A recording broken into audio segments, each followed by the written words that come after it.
Oh, look at that beautiful 3-cheese lobster mac and cheese. Let me show you how I made it. Hey guys, today we're going to be making a 3-cheese delicious macaroni and cheese. And I'm going to be starting, we got to shred our own cheese here. We're starting from scratch. This is Gruyere. We're going to need a bunch of this.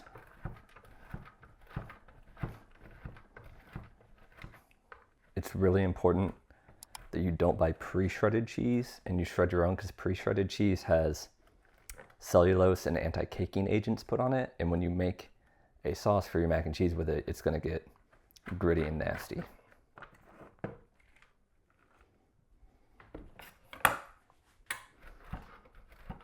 We only want about 2 cups of Gruyere, but I'm just shredding up some extra of each cheese so that we can have some cheese to throw on top of our mac when we throw it in the oven to bake.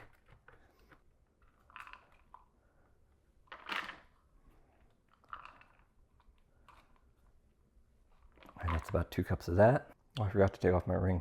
Don't want it to get dirty. I think we have about 2 cups of cheddar here, which is what we need. It's a local New York cheddar.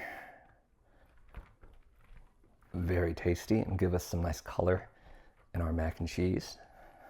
Always be careful when you're grating. I have cut myself pretty badly on this grater before, and I ended up with a pizza with some blood on it, but that's okay. I was the only one eating it.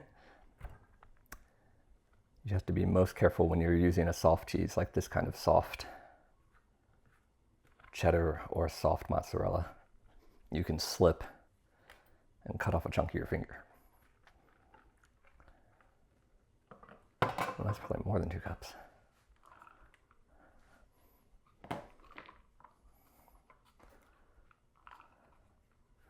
All right, just about right. And then we want 2 cups of mozzarella cheese. I found that using this like packaged mozzarella is a little bit better than using the fresh mozzarella that doesn't want to shred very well. And so it's harder to mix and incorporate. I like fresh mozzarella on my pizza though, because you get those nice little round chunks cut out. You can kind of tear them up and throw them over a pizza and get those little dollops. It looks, so rustic. But again, be very careful with this because it's so soft. You take the skin right off your fingers if you slip. Let's see what we got so far. About 1. Might as well go ahead and finish it off so I have some extra to put on top. I like my mac and cheese extra cheesy.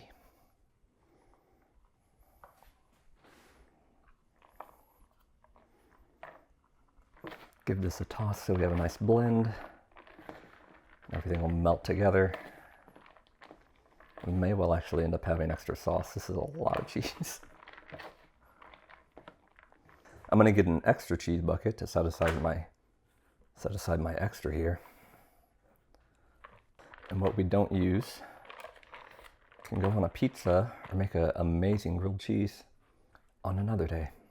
Now to start on our sauce, we're going to need 2/3 cups of flour.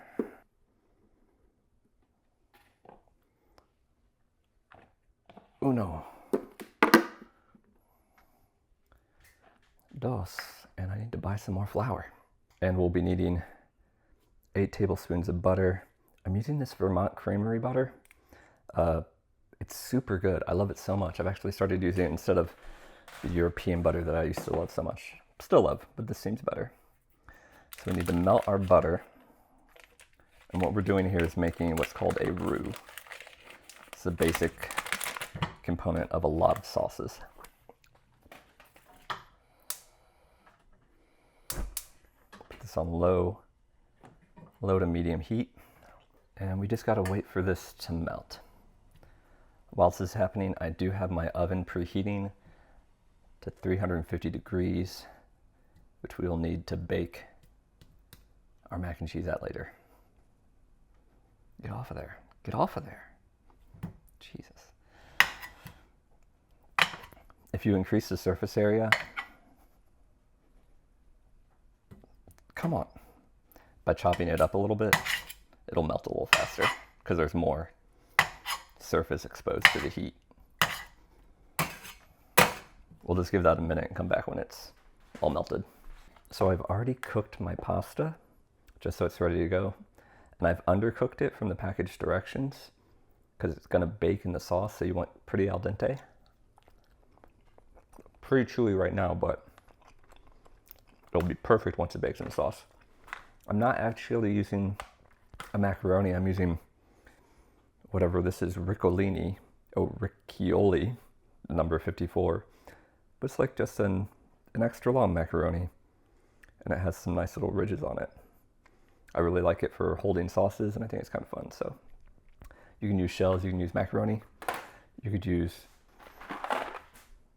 something like this, an orecchiette. I don't know how to say that, but that would be good too. Okay, so our butter is melted. So we're gonna go ahead and add our flour. Not all at once though.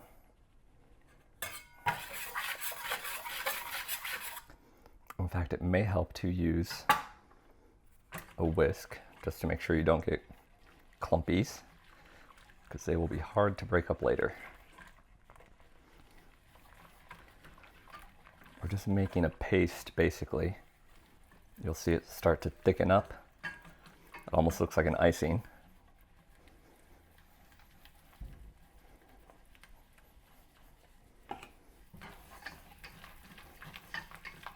Make sure it's completely declumpified, and you want to just let it cook for a minute. You actually have to cook the flour. You don't want it to be raw. And this is a roux, and we'll add our milk to this in a second. In total, we need 6 cups of milk, but we're just going to start slowly. So our first 2 cups. And I'm going to add about a cup,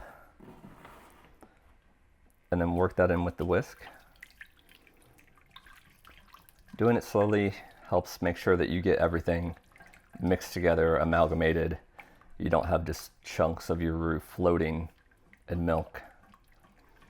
I'm using a full fat whole milk. Well, we can go ahead and add the rest. There's no pretending that this is a healthy dish, so might as well use the whole milk. You can use skim if you want. I would not use cream though, because I think you're gonna get way too thick, way too fast, especially with all the cheese we're adding in. Gotta keep mixing consistently, constantly. Mix with one hand, measure out some more milk with another. Some multitasking. So that's 4. Try not to let any bits get stuck to the bottom, because they will burn. And you could taste that in your final sauce. So I have this over medium heat now. I turned it up a little bit. Let's do our final 2 cups.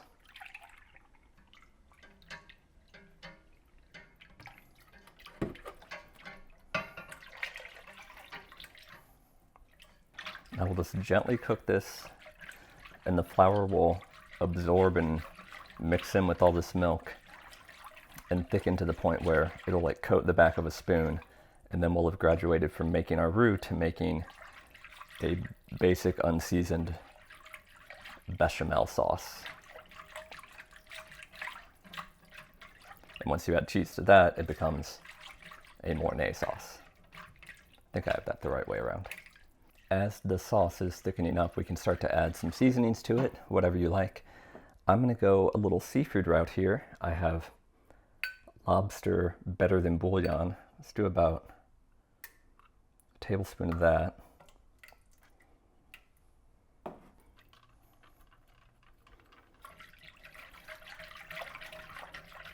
I like a touch of liquid smoke, a little bit of garlic,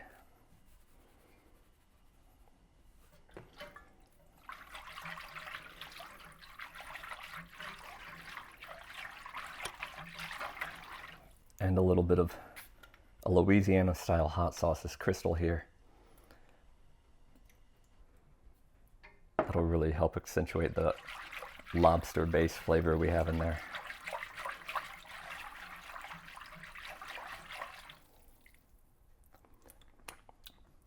Oh yeah, that's good already, even without the cheese. Now's a good time to mention I'm using a gas stove. So when I add my cheese, I'm just gonna turn off the heat down here. But if you're on a electric or induction, you're gonna have to turn off the heat and move your vessel, your pot, to a different non-heated surface. Okay, I can feel my sauce starting to thicken up a little bit. That feels pretty much right. So I'm gonna go ahead and turn off the heat, let it sit a second, and then we will gently add our cheese in slowly as we stir it. Get our first handful in here. And this is gonna thicken up real quick. It doesn't need any more heat to melt the cheese, just the residual heat of the sauce itself will do the job.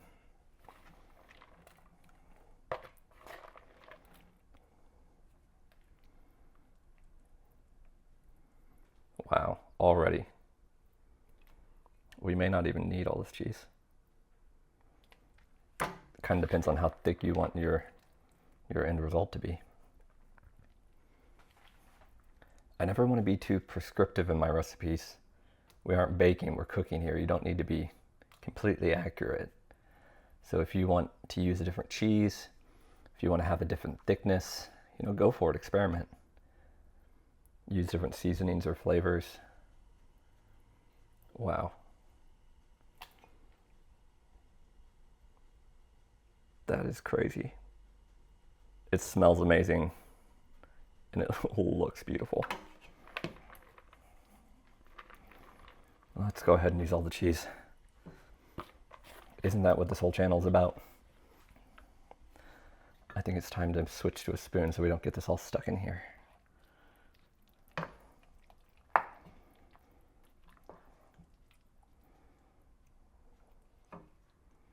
Oh, that's hot. Oh my God. What have we done did? It tastes like heaven. It's not too seafoody, it's not too spicy, it's a little smoky. It's the perfect balance. I will say add salt to your desired taste. I think there's enough flavors going on here. There's salt in the butter. There's salt in the bouillon. There's salt, of course, in the cheese too. That we have a good ratio of salt. But if you want to add more, go for it. Everybody's cheese is going to be different. Everybody's ingredients are going to taste slightly different based on, where they come from. All right, now it's time to assemble this and get it baking. Okay, we need to mix our cheese sauce. Cheese. Wow. Jesus would be proud. We need to mix this cheese sauce with our macaroni here, although we're not actually using macaroni, our pasta. We might end up having extra cheese sauce, which is fun for like dipping vegetables and stuff in later. Oh my God, I'm gonna have to clean up so much after this.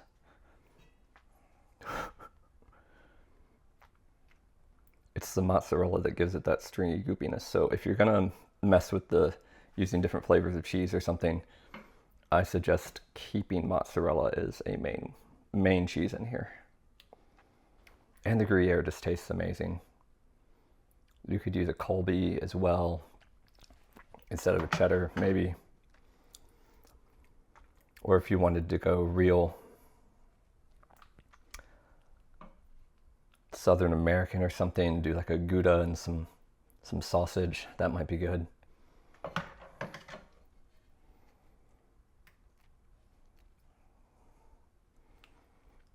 That's my thing. My favorite thing about these types of recipes are they're infinitely variable. Customized to your heart's content. Let's try to mix this up, see how our coverage is so far. Wow. Definitely gonna need more. And we can put more on top in the baking dish. That might be a little easier once we get this coated. I just want to make sure every nook and cranny of these curly pasta boys with their delicious little ridges get sauce into it, because that's going to bake up extra nice. Okay, let's work with that. We have a little bit left over, put some on top, save the rest for snacking.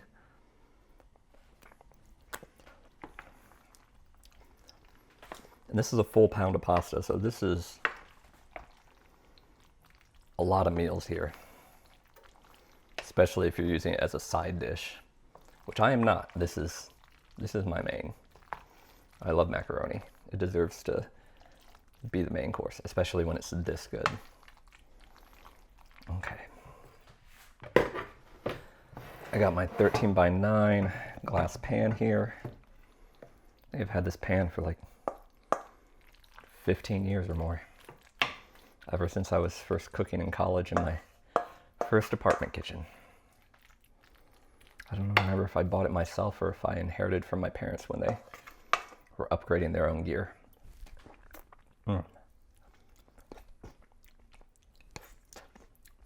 Perfect time to lick the spoon, since I'm going to switch over to a spatula. Waste not, want not, especially when we're using insanely expensive Gruyere cheese. But you know, it's worth it, guys. Let's add a little bit more sauce on top.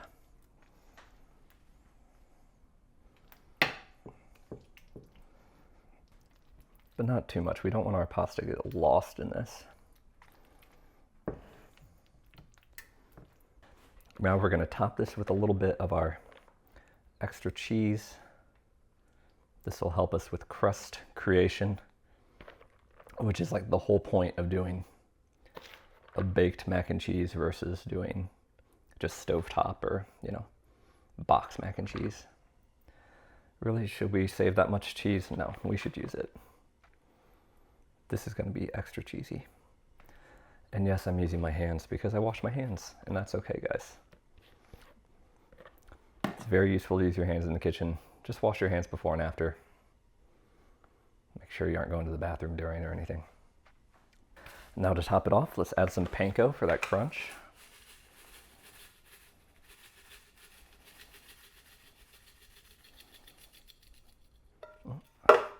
That one's out. Open another.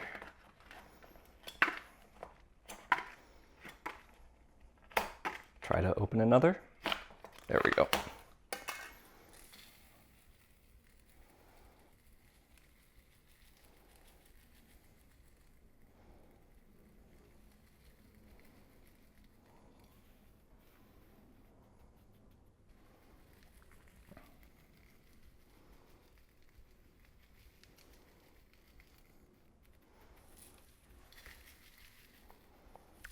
As the cheese melts, this will form one solid layer and brown on top and be beautiful.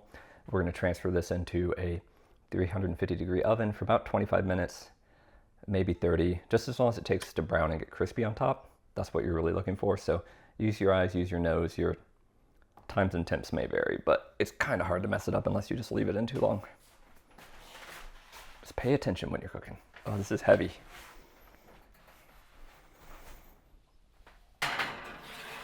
And she goes. Set a timer, and now we wait. Okay, I think we're ready.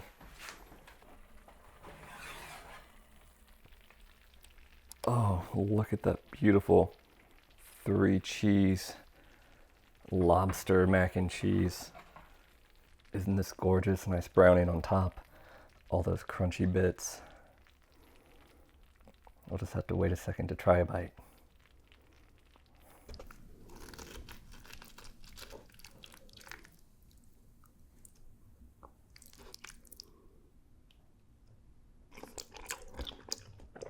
Oh man.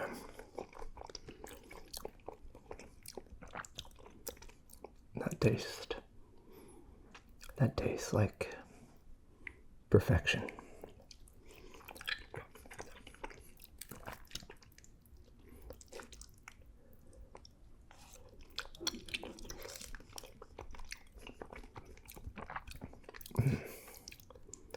It's fresh out the oven, so